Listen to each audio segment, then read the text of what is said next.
I am speaking to you from the cabinet room at 10 Downing Street. This morning, the British ambassador in Berlin handed the German government a final note stating that unless we heard from them by 11 o'clock, that they were prepared at once to withdraw their troops from Poland, a state of war would exist between us. I have to tell you now that no such undertaking has been received, and that consequently this country is at war with Germany. You can imagine what a bitter blow it is to me that all my long struggle to win peace has failed. Yet I cannot believe that there is anything more or anything different that I could have done and that would have been more successful. Up to the very last, it would have been quite possible to have arranged a peaceful and honorable settlement between Germany and Poland. But Hitler would not have it. He had evidently made up his mind to attack Poland whatever happened. And although he now says he put forward reasonable proposals which were rejected by the Poles, that is not a true statement. The proposals were never shown to the Poles, nor to us. And though they were announced in the German broadcast on Thursday night, Hitler did not wait to hear comments on them, but ordered his troops to cross the Polish frontier the next morning. His action shows convincingly that there is no chance of expecting that this man will ever give up his practice of using force to gain his will. He can only be stopped by force. And we in France are today, in fulfillment of our obligations, going to the aid of Poland, who is so bravely resisting this wicked and unprovoked attack upon her people. We have a clear conscience. We have done all that any country could do to establish peace. But a situation in which no word given by Germany's ruler could be trusted, and no people or country could feel itself safe, had become intolerable. And now that we have resolved to finish it, I know that you will all play your part with calmness and courage.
Mr. Speaker, on Friday evening last, I received His Majesty's commission to form a new administration. It was the evident wish and will of Parliament and the nation that this should be conceived on the broadest possible basis, and that it should include all parties, both those who supported the late government and also the parties of the opposition. I have completed the most important part of this task. A war cabinet has been formed of 5 members, representing, with the Liberal opposition, the unity of the nation. The 3 party leaders have agreed to serve either in the war cabinet or in high executive office. The 3 fighting services have been filled. It was necessary that this should be done in one single day, on account of the extreme urgency and rigor of events. A number of other key positions were filled yesterday, and I am submitting a further list to His Majesty tonight. I hope to complete the appointment of the principal ministers during tomorrow. The appointment of the other ministers usually takes a little longer, but I trust that when Parliament meets again, this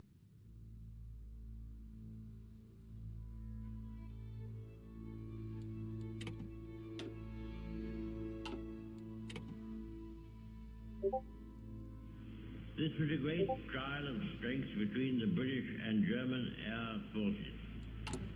Can you conceive a greater objective for the Germans in the air than to make evacuation from these beaches impossible, and to sink all these ships which were displayed almost to the extent of thousands?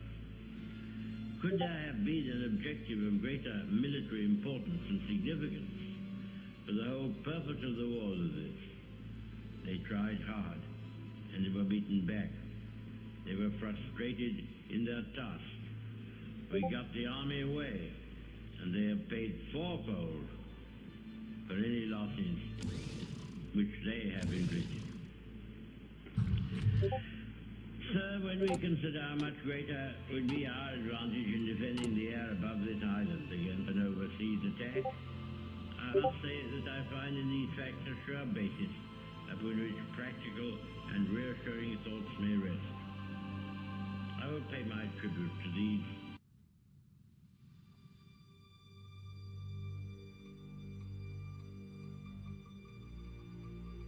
Mr. Speaker, the disastrous military events which have happened during the past fortnight have not come to me with any sense of surprise. Indeed, I indicated a fortnight ago, as clearly as I could to the House, that the worst possibilities were open. And I made it perfectly clear that whatever happened in France would make no difference to the resolve of Britain and the British Empire to fight on, if necessary for years, if necessary alone. I have thought it right upon this occasion to give the House and the country some indication of the solid, practical grounds upon which we base our inflexible resolve to continue the war. There are a good many people who say, never mind, win or lose, sink or swim, better die than submit to tyranny, and such a tyranny. And I do not dissociate myself from them. But I can assure them that our professional advisors of the three services unitedly advise that we should carry on the war, and that there are good and reasonable hopes of final victory. We have fully informed and consulted all the self-governing dominions. These great communities, far beyond the oceans, who have been built up on our laws and on our civilization, and who are absolutely free to choose their course, but are absolutely devoted to the ancient motherland, and who feel themselves inspired by the same emotions which lead me to stake our all upon duty and honor. We do not yet know what will happen in France, or whether the French resistance will be prolonged, both in France and in the French Empire overseas. The French government will be throwing away great opportunities and casting adrift their future if they do not continue the war in accordance with their treaty obligation, from which we have not felt able to release them. The House will have read the historic declaration in which it is the desire of many Frenchmen and of our own hearts, we have proclaimed our willingness at the darkest hour in French history to conclude a union of common citizenship in this struggle. However matters may go in France, or with the French government, or other French governments, we in this island and in the British Empire will never lose our sense of comradeship with the French people. If we are now called upon to endure what they have been suffering, we shall emulate their courage. And if final victory rewards our toils, they shall share the gain. Aye, and freedom shall be restored to all. We abate nothing of our just demands. Not one jot or tittle do we recede. Czechs, Poles, Norwegians, Dutch, Belgians have joined their causes to our own. All these shall be restored. What General Weygand calls the Battle of France is over. I expect that the Battle of Britain is about to begin. Upon this battle depends the survival of Christian civilization. Upon it depends our own British life and the long continuity of our institutions and our empire. The whole fury and might of the enemy must very soon be turned on us. Hitler knows that he will have to break us in this island or lose the war.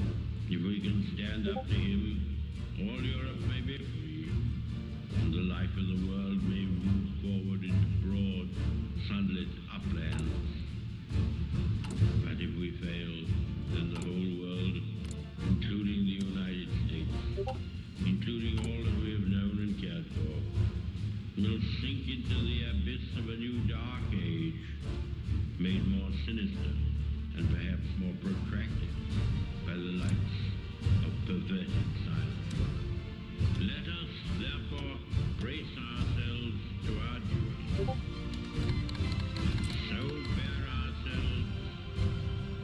British Empire and its Commonwealth last for 1,000 years. Men still say, this was their finest hour.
Беспечность от настроения мирного строительства, то непонятно в военное время, но пагубно в настоящее время, когда война коренным образом изменила положение.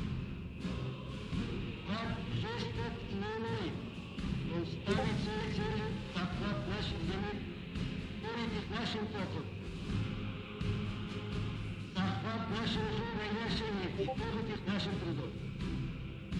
Он ставит своей целью восстановление власти помещиков, восстановление царизма, разрушение национальной культуры и национальной государственности русских, украинцев, белорусов, японцев, латышей, эстонцев, узбеков, татар, молдаван, грузин, армян, азербайджанцев и других свободных стран Советского Союза.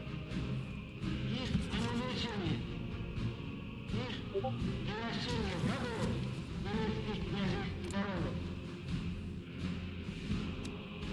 И наведет таким образом о жизни и смерти советского государства, о жизни и смерти народа на числе. На то, быть народом Советского Союза свободным или даст порабощение. Можно, чтобы советские люди поняли это, перестали быть беззаботными, чтобы они мобилизовали себя и перестроили свою работу на новый, военный лад, не знающий пощады врагов. Необходимо войне, чтобы в наших рядах не было места выкидкам и трусам, паникерам и дезертирам, чтобы наши люди не знали страха в борьбе, самоотверженно шли на нашу отечественную освободительную войну против фашистских проводителей.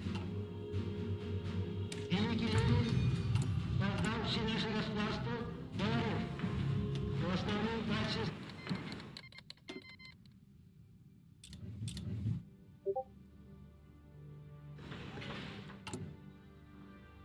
Vice President, Mr. Speaker, members of the Senate, of the House of Representatives. Yesterday, December 7th, 1941, a date which will live in infamy. The United States of America was suddenly and deliberately attacked by naval and air forces of the Empire of Japan. The United States was at peace with that nation, and at solicitation of Japan, still in conversation with its government and its emperor, looking toward the maintenance of peace in the Pacific. Indeed, 1 hour after, Japanese air squadrons had commenced bombing. This is a talk on national security, because the nub of the whole purpose of your president is to keep you now and your children later and your grandchildren much later out of a last-ditch war for the preservation of American independence and of all the things that American independence means to you and to me and to ours. Never before, since Jamestown and Plymouth Rock, has our American civilization been in such danger as now. The Nazi masters of Germany have made it clear that they intend not only to dominate all life and thought in their own country, but also to enslave the whole of Europe, and then to use the resources of Europe to dominate the rest of the world.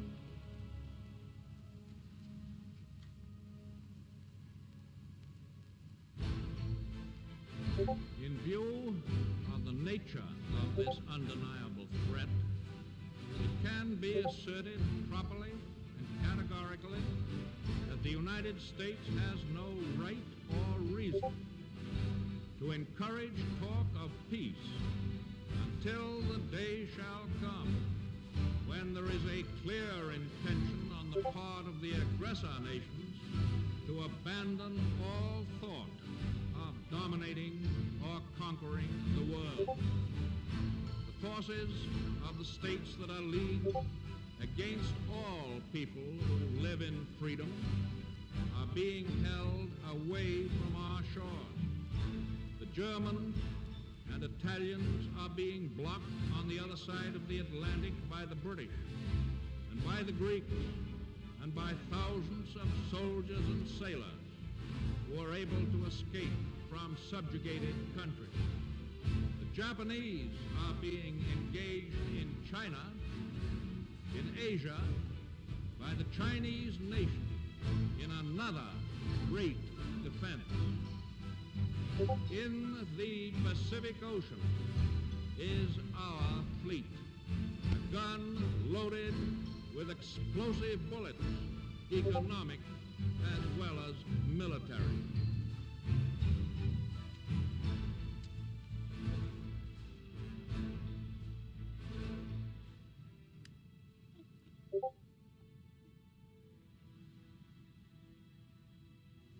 Frankly and definitely, there is danger ahead.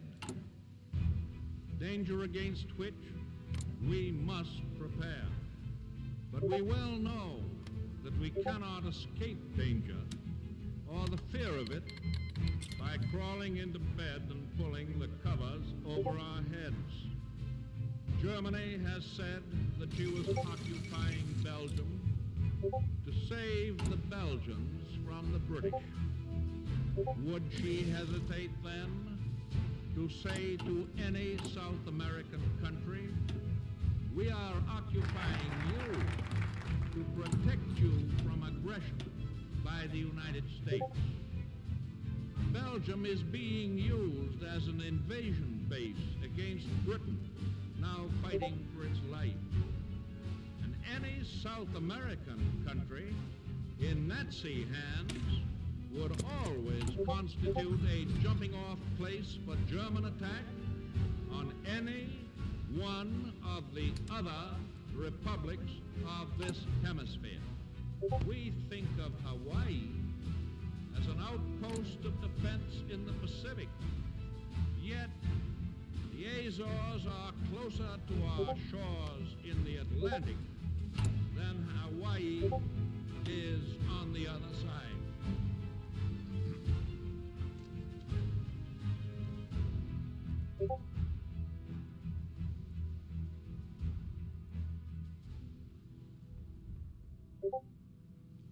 There are those who say that the Axis powers would never have any desire to attack the Western Hemisphere. This is the same dangerous form of wishful thinking which has destroyed the powers of resistance of so many conquered peoples. Let us no longer blind ourselves to the undeniable fact that the evil forces which have crushed, undermined, and corrupted so many others are already within our own gates. Your government knows much about them, and every day is ferreting them out. Their secret emissaries are active in our own and neighboring countries. They seek to stir up suspicion and dissension, cause internal strife. They try to turn capital against labor and vice versa. They try to reawaken long slumbering racial and religious enmities, which should have no place in this country. And there are also American citizens, many of them in high places, who unwittingly, in most cases, are aiding and abetting the work of these agents. I do not charge these American citizens with being foreign agents, but I do charge them with doing exactly the kind of work that the dictators want done in the United States. The experience of the past 2 years has proven beyond doubt that no nation can appease the Nazis. No man can tame a tiger into a kitten by stroking it. There can be no appeasement with ruthlessness. There can be no reasoning with an incendiary bomb.